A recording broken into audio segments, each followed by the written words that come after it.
On a développé des systèmes laser à travers le laboratoire laser et applications. Le laser présente plusieurs avantages.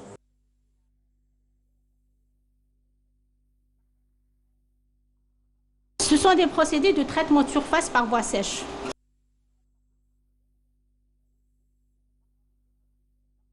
Les plasmas sont des environnements où il y a une densité d'énergie relativement élevée.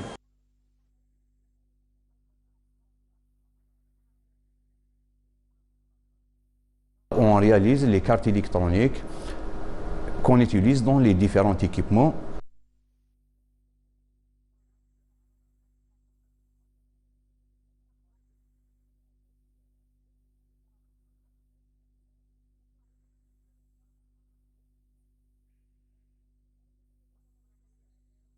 Le Centre de développement des technologies avancées se distingue par de nombreuses divisions et plateformes pour la conception, la réalisation et le développement de projets scientifiques. Nous avons choisi de nous intéresser à des segments pointus dont le domaine de recherche s'étend à des applications diverses et particulièrement riches en potentialités, à l'exemple de la division intitulée « Milieux ionisés et laser ». L'activité laser plasma s'est développée autour des plasmas créés par laser, dans le but de faire de la fusion thermonucléaire par confinement inertiel. Donc pour ça, on utilisait des chaînes laser de puissance. Donc on a pu, grâce à ces acquisitions, faire des expériences durant les années 80, en tant qu'étudiant à l'époque, pour faire de la recherche sur la fusion thermonucléaire par confinement inertiel.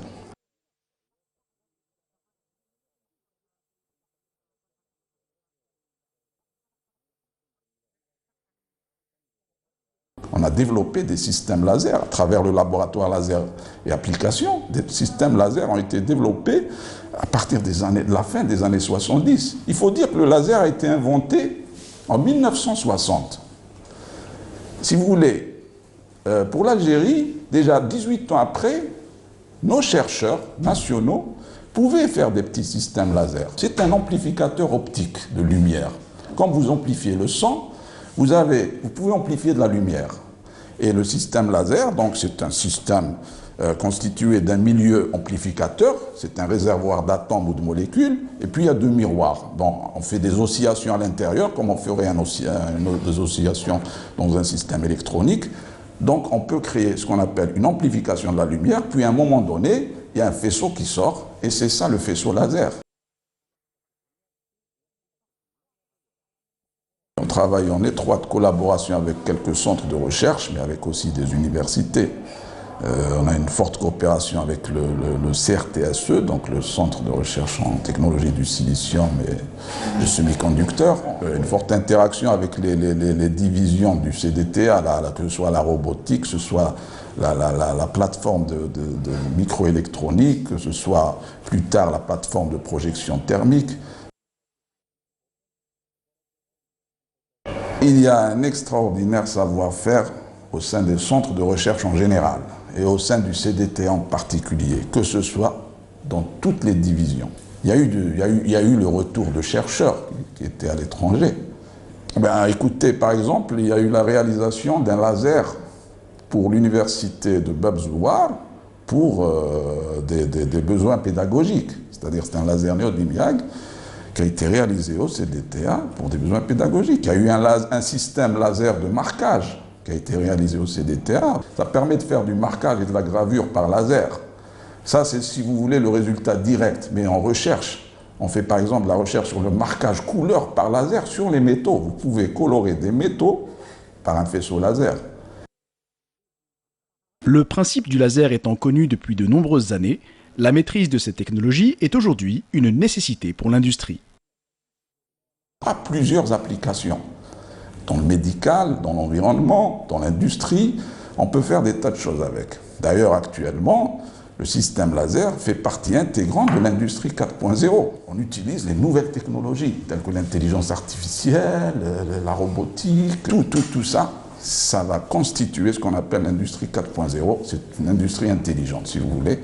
Et nous, on essaie justement de ne pas prendre de retard par rapport à ce concept de l'industrie. On essaye à notre niveau de développer des petites choses, mais des choses fondamentales qu'on n'obtiendrait jamais, qu'on ne nous donnera jamais. C'est-à-dire on va vous vendre la technologie, mais on ne vous dira jamais comment elle se fait. La collaboration de la division laser avec d'autres centres de recherche donne des résultats encourageants, notamment avec le centre de recherche des technologies des semi-conducteurs pour l'énergétique.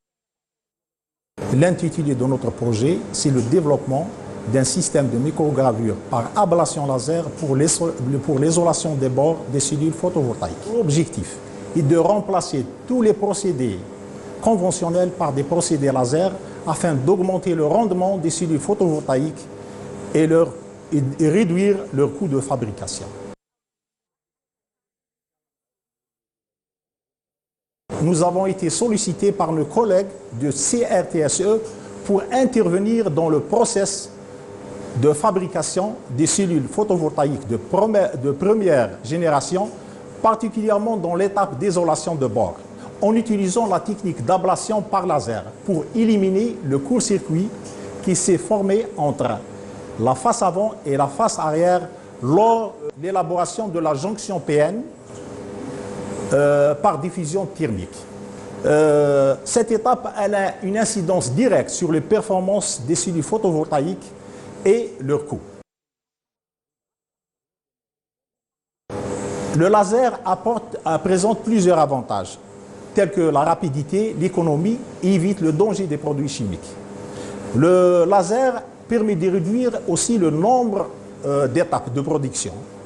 Le laser est devenu un outil idéal pour la production de masse des différents types de cellules photovoltaïques.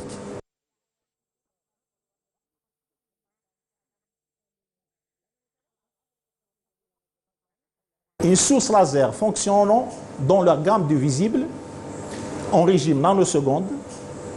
Il comprend le système de guidage et de focalisation de faisceaux laser, une table XY sur laquelle est fixée la cellule solaire et la synchronisation entre la source laser et la table est réalisée par un programme sous l'environnement LabVIEW. La figure suivante représente la fenêtre principale du logiciel.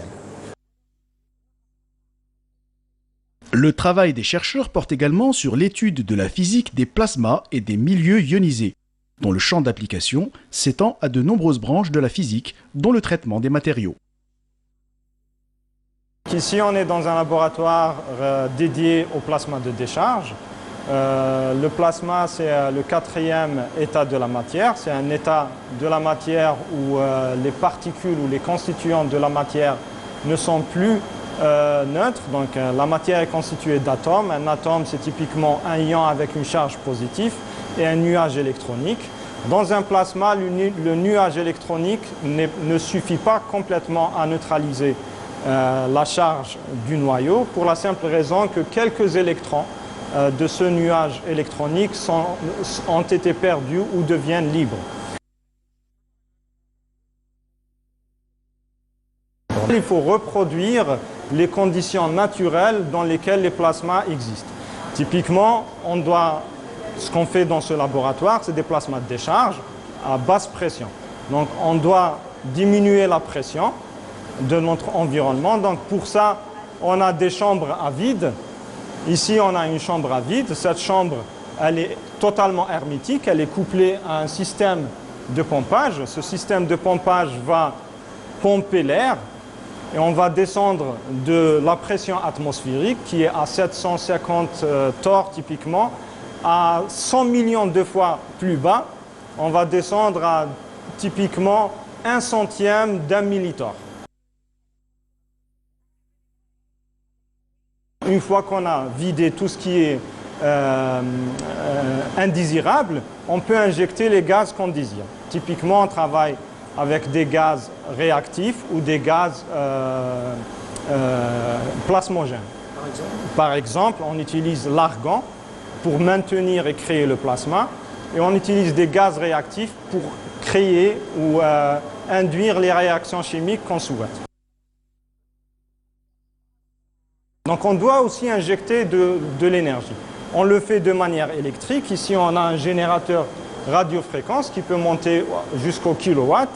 Et on va injecter, nous, typiquement une centaine ou quelques centaines de watts dans un volume de typiquement 1 litre. Si on prend par exemple un matériau métallique, ce matériau métallique, il a un certain nombre de qualités, mais il a aussi un certain nombre de défauts. Parmi les défauts, par exemple, c'est sa faible résistance à la corrosion. On peut avoir un matériau qui est relativement peu cher, mais qui n'est pas suffisamment dur. Donc ce qu'on va faire avec ces types de montages expérimentaux, c'est qu'on va rajouter à notre matrice, à la matrice de notre matériau, des éléments dopants qui vont augmenter la qualité et les propriétés intrinsèques du matériau. On fait de la nitruration, donc on prend un échantillon métallique qui résiste très peu ou pas bien à la corrosion, et à cet échantillon métallique, on va le bombarder avec un flux d'ion d'azote, et ce flux d'ion d'azote va permettre de doper le matériau, c'est-à-dire qu'au sein de la matrice, on va rajouter des éléments d'azote. Et de cette manière-là, on va augmenter la dureté de l'échantillon, et on va aussi augmenter sa résistance à la corrosion. Pour modifier les propriétés physico-chimiques d'un matériau, le CDTA dispose d'une plateforme nommée PTH pour projection thermique qui utilise une technologie de type arc-field et plasma. Ce sont des procédés de traitement de surface par voie sèche. Donc, ces techniques permettent de conférer aux surfaces traitées de nouvelles propriétés et de nouvelles fonctionnalités. C'est-à-dire, entre autres, parmi les applications les plus classiques, c'est le traitement anticorrosif. Par exemple, il y a des surfaces qui nécessitent une protection contre la corrosion. Donc le système de projection thermique plasma ou arc-field ou autre permettent de conférer à la surface traitée une barrière à la corrosion, donc à l'aide de ce procédé. Mais aussi, elles permettent également d'apporter aussi de nouvelles fonctionnalités. Le centre de cette plateforme, c'est les deux pistolets, c'est l'arc-field et le plasma. C'est les deux qui correspondent aux deux techniques. Le reste, ce sont des auxiliaires. C'est-à-dire auxiliaires, nous avons besoin de tous les armoires de contrôle. Nous avons besoin d'un système de ventilation, c'est-à-dire parce que tout le système est aux normes ATEC. Donc nous avons besoin d'un système de ventilation qui permet d'aspirer toute la poussière après le procédé. Donc c'est aux normes ATEC, il y a des systèmes de protection, il y a des capteurs parce que nous travaillons avec l'hydrogène et l'argon. L'hydrogène, c'est un gaz très dangereux. Donc il y a les mesures nécessaires qui sont installées. Donc il y a un système de détection de gaz. Le système est automatisé et robotisé. Donc la température de plasma, le cœur du plasma peut dépasser les 14 000 degrés Kelvin, c'est-à-dire jusqu'à 18 000 Kelvin. La torche plasma, donc la projection par plasma, est très importante parce qu'elle peut être utilisée pour déposer tout type de matériaux, quelle que soit la température de fusion du matériau utilisé. L'arc-field, il peut aller jusqu'à 6000 degrés, l'arc-field, parce que l'arc-field il est limité en termes de matériaux, parce que donc on utilise deux électrodes qui constituent eux-mêmes le matériau consommable à déposer, et un arc électrique qui se crée au bout des deux extrémités des deux fils. Et donc cet arc permet de fondre les deux extrémités du matériau et le propulser à l'aide d'un gaz vecteur vers la surface à traiter. La plateforme de prototypage technologique permet aux chercheurs de concevoir et de réaliser des prototypes à partir de concepts et de données fournies par le concepteur du projet. La PTP participe aux différentes prestations telles que la fabrication des prototypes technologiques et les manips de laboratoire. Il y a des prototypes qu'on réalise à partir des photons. Le bureau d'études, il a un potentiel des ingénieurs qui sont capables de concepter à partir des données simples.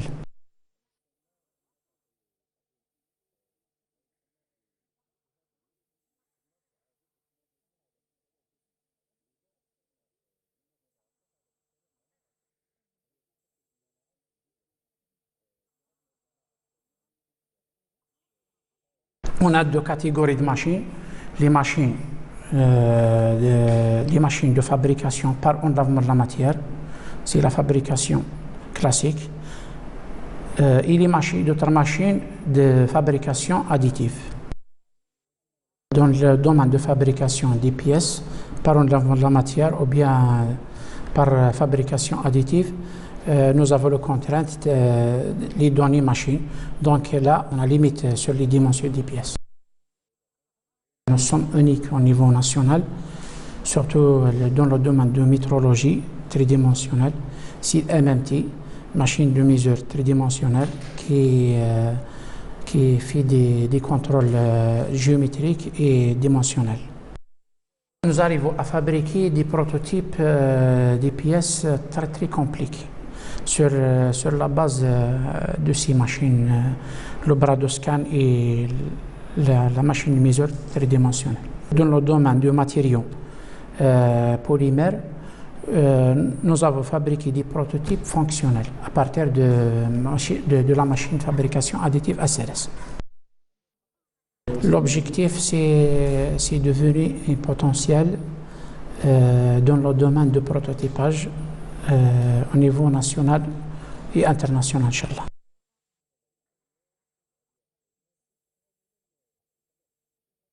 Le CDTA dispose également d'une section dédiée au prototypage de circuits imprimés.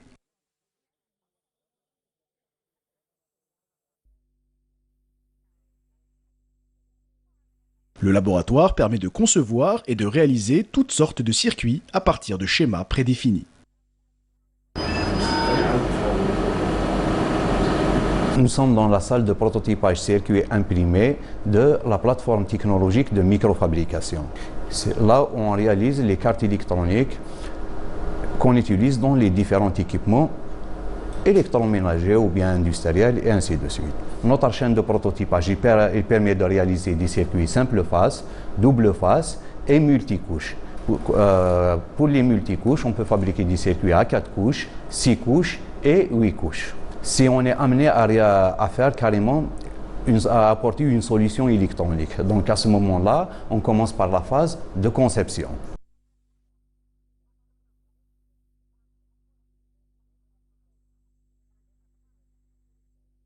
La phase de conception, c'est-à-dire à partir d'un cahier de charge, on aboutit à un schéma électrique. Donc à partir du schéma électrique, on le convertit en PCB, c'est-à-dire Printed Circuit Board, c'est-à-dire ces circuits imprimés en français.